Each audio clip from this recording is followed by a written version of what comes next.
Hai teman-teman podcast, selamat datang di podcast P5, podcast Project Penguatan Profil Pelajar Pancasila. Tepatnya, tempat obrolan santai kita. Nah, saya Eugene Nicholas Wang, dan hari ini kita punya topik yang menarik banget. Kita bakal cek bareng-bareng, apa iya di sekolah SMA Cinta Kasih Suci ada suara demokrasi? Nah, makanya stay tune ya.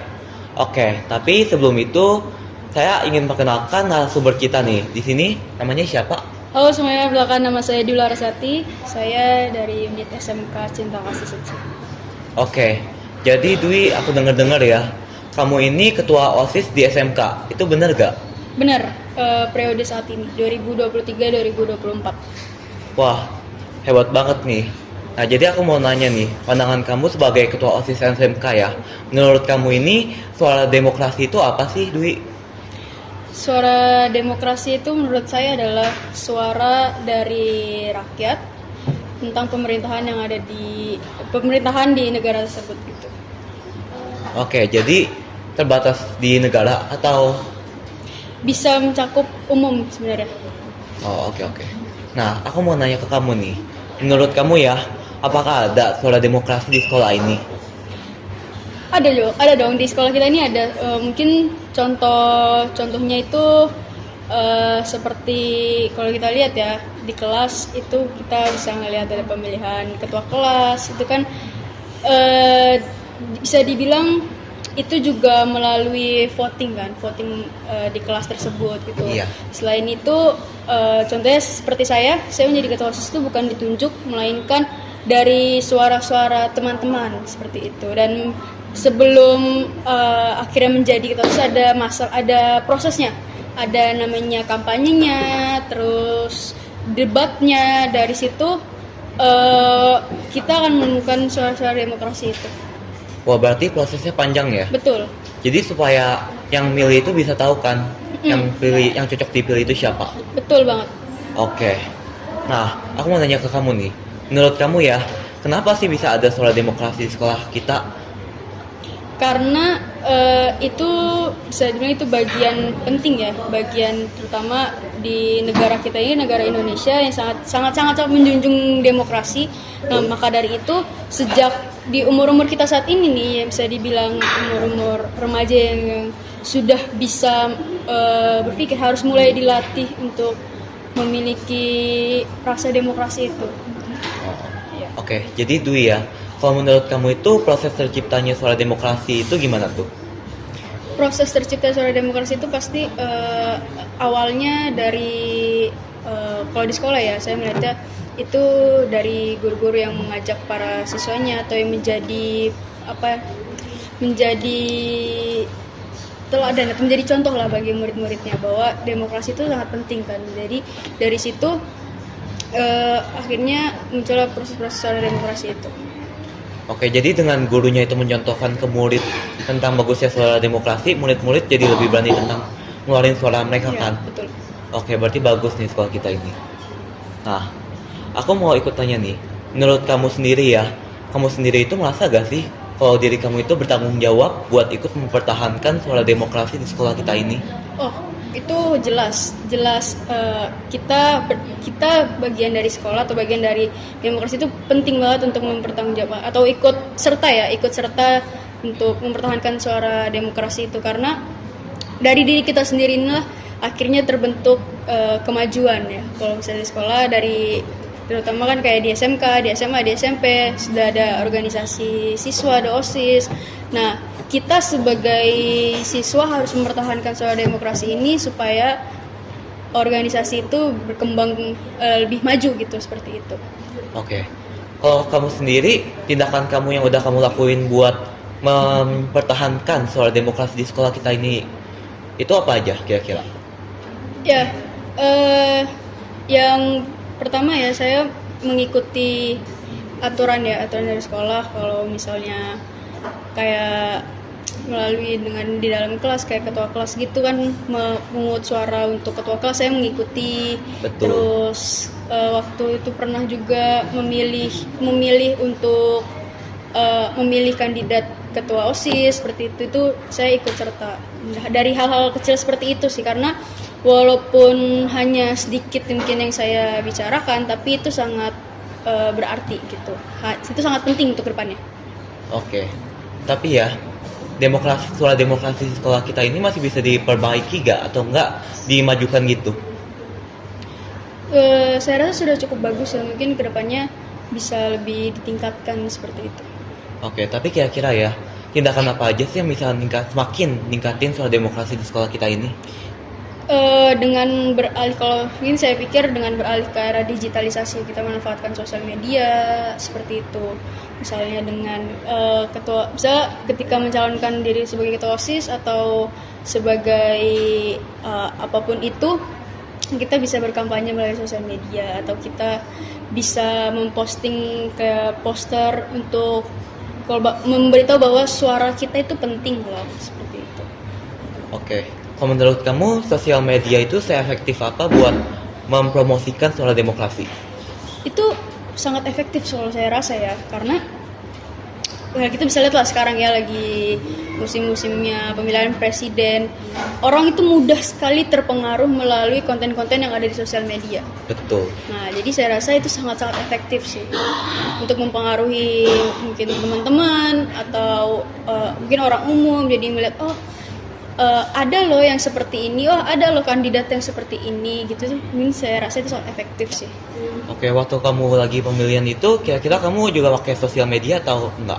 Ya, saya melakukan sosial media dengan posting poster saya bersama dengan wakil saya, dengan visi misi yang kami buat dan program kerjanya kami posting ke sosial media. Itu juga sangat berpengaruh. Pada akhirnya teman-teman jadi tahu, Dwi mencalonkan diri loh, seperti itu. Itu salah satu bentuk efektifnya. Oke, keren sih. Nah, kalau tanggapan teman-teman Dwi sendiri itu gimana tentang poster tersebut? Mereka responnya berbagai macam sih. Ada yang kaget, ada yang excited, karena saya sempat bilang kalau saya tidak ingin mencalonkan diri kan. Nah, ketika poster itu launching, ketika poster itu diupload, teman-teman kaget sih gitu. Jadi setelah poster ini diupload itu orang-orang jadi bisa tahu kan? Iya, betul. Oke, berarti cukup penting sih, soalnya kan kalau orang nggak tahu ya itulah. Oke. Di sekolah kita ini kan juga ada pemilihan ketua OSIS ya. Nah, menurut kamu ini sih pemilihan OSIS ini optimal gak sih buat nerapin suara demokrasi? Saya rasa iya, optimal, karena kan dari ini tuh bukan hanya melibatkan murid tapi juga melibatkan guru. Jadi guru ikut memilih, murid ikut memilih, bahkan kandidatnya pun ikut memilih. Jadi saya rasa ini optimal. Terus benar-benar seperti kita melihat para calon legislatif atau mungkin presiden, kan mereka melalui masa yang kampanye, debat, kemudian dilantik. Saya rasa itu sih, dan melalui kampanye dan debat, si kandidat ini itu bisa mendapatkan pertanyaan dari murid-murid, dari siswa-siswa yang lain terkait dengan visi misinya atau program kerjanya. Jadi murid-murid lain tuh lebih tahu apa sih visi misi dia, apa sih program kerja dia gitu, bagus atau tidaknya. Jadi murid bisa menilai sendiri. Oke, berarti cukup optimal ya? Betul. Oke. Kalau untuk caranya sendiri, waktu buat pemilihan ketua OSIS, kamu setuju gak dengan caranya? Saya rasa setuju sih ya, karena kembali yang tadi saya bilang, itu ada prosesnya di mana saya diseleksi dulu dengan inti. Ada kalau di SMK itu ada yang namanya OSIS inti, itu di mana mereka yang jadi bagian inti dari OSIS itu. Nah, diseleksi melalui OSIS inti, kemudian dengan pembina dan kesiswaan pastinya, kemudian dengan kepala sekolah itu juga pasti. Diseleksi dulu terlebih dahulu. Kemudian ketika orang ini memang layak dari nilai, terus sikap dan segala macamnya, kita lanjut ke pembuat visi misinya, terus kita memikirkan program kerjanya apa, baru setelah itu kita berkampanye. Gitu. Dan setelah di kampanye itu kita bukan hanya menyampaikan visi misi kita saja, bukan hanya menyampaikan visi misi kita dan program kerja yang kita buat, melainkan juga mendengar atau menjawab pertanyaan-pertanyaan dari para siswa yang lainnya. Kayak waktu itu saya sempat ditanya mengenai program kerja saya, dan saya rasa saya setuju sih dengan dengan apa tadi ya? Sistem pemilihan suara. Ya, sistem pemilihan suara. Dan setelah kampanye itu tidak langsung pemungutan suara, Oh, tapi ada debat antar kandidat. Nah, itu di debat itu pun sama. Kita diberikan pertanyaan oleh guru, diberikan pertanyaan oleh murid yang terkait dengan visi misi dan program kerja. Selain itu juga tentang mungkin isu-isu yang ada di sekolah seperti itu. Nah, dari situ kan siswa melihat gimana sih pola pikir atau cara pandang si kandidat ini gitu. Dan baru ke pemilihan ini mungkin yang berbeda dengan pemilihan umum ya, karena di SMK pada saat itu pemilihan ketua OSIS yang melalui digital. Mungkin kalau diumumkan menggunakan kertas. Betul. Dan kertas dicolok pakai paku. Nah, kalau kemarin di SMK menggunakan digital. Saya rasa di saat yang teknologi sudah canggih, ini cukup efektif dan saya setuju sih seperti itu. Karena kan siswa juga jadi lebih tahu nih tentang gimana sih kandidat ini dan mana yang layak seperti itu. Oke. Nah, tadi kan kamu bilang kan kalau kamu itu pakai platform digital. Betul. Nah, platform digital apa yang kamu pakai waktu itu? Untuk platform digital apa saya kurang tahu ya, karena kebetulan bukan saya yang membuat, ada dari teman yang paham tentang yang ahli di bidang atau jurusan tersebut. Karena kan di SMK ada jurusan rekayasa perangkat lunak RPL atau sekarang namanya PPLG. Nah, di situ mereka belajar lebih dalam untuk membuat web. Setahu saya itu ada web sendiri. Mereka membuat web sendiri khusus untuk itu. Oke. Berarti yang pasti bukan pakai Google Form dong? Bukan pakai Google Form, tapi benar-benar web sendiri gitu. Oke, jadi kalau menurut pengalaman aku itu ya, pemilihan suara dibuat ketua OSIS itu pernah pakai Google Form dan ya hasilnya menurut saya agak kurang efektif sih.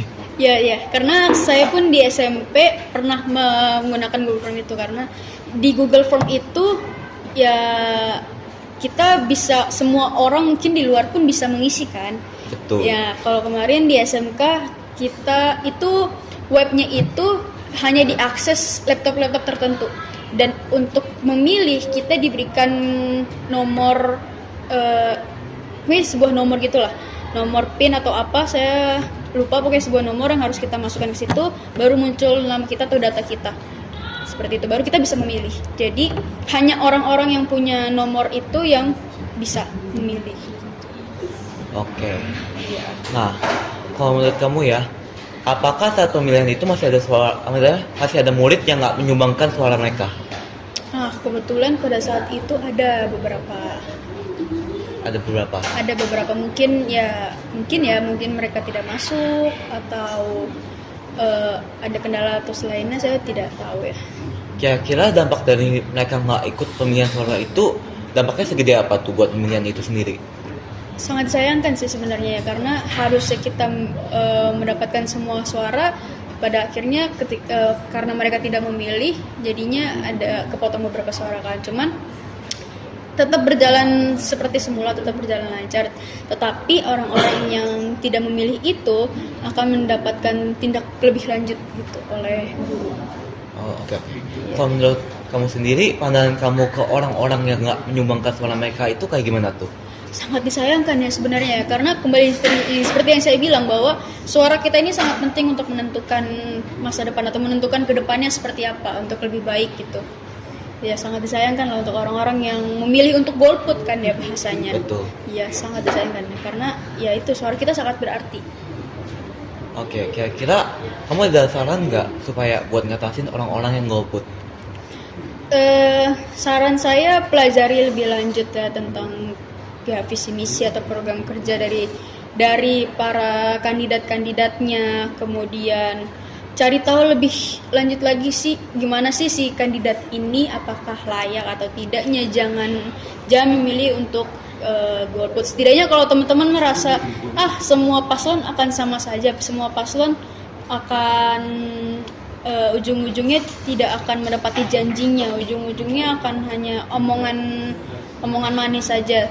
Tapi di antara semuanya, coba teman-teman pertimbangkanlah antara setiap paslonnya, pertimbangan setiap paslonnya, cari yang lebih baik di antara yang lainnya. Walaupun teman-teman ngerasa semuanya akan sama aja, tapi coba dicari yang lebih baik di antara semuanya supaya tidak golput. Karena walaupun satu suara, kalau misalnya itu tidak digunakan, itu juga bisa berdampak gitu. Yang seharusnya bisa unggul satu dan kita bisa menemukan siapa pemimpin selanjutnya, karena teman-teman tidak memilih, itu akan seimbang dan akan bingung lah ke depannya gitu. Aku setuju sih. Nih, kalau kita misalnya milih buat nggak milih, walaupun kita nggak setuju sama tiga-tiganya, pasti ada satu dong yang setidaknya kita paling setuju di antara paling nggak setuju. Betul. Jadi kalau kita nggak milih itu, kita kayak buang-buang suara kita aja. Iya, Tapi kamu sayang. ada pengalaman nggak di SMA kemarin kan sempat ada pemilihan juga? Iya, Ada nggak yang golput juga atau bagaimana? ada beberapa sih. Ada beberapa ya? Iya, dan mungkin ditindaklanjuti atau enggak, cuma dikasih tahu secara umum sih kalau Iya, misalnya iya, belum iya. ngisi. Jadi kayak jumlahnya ada berapa yang belum isi. Oke. Nah, aku mau nanya ke kamu nih. Waktu selama kamu ngikutin pemilihan ya, ada gak sih cerita atau kisah yang menurut kamu itu inspiratif? Selama saya pemilihan ya? Iya, Wah, betul. itu ada. Karena saya waktu itu saya memang dari awal saya tidak ada niatan untuk menyalonkan ya, tidak ada untuk mencalonkan, cuman beberapa hari terakhir sebelum akhirnya diputuskan kandidat-kandidatnya, pasangan-pasangannya, saya bilang kepada pembina saya, Bu, saya mau gitu akhirnya.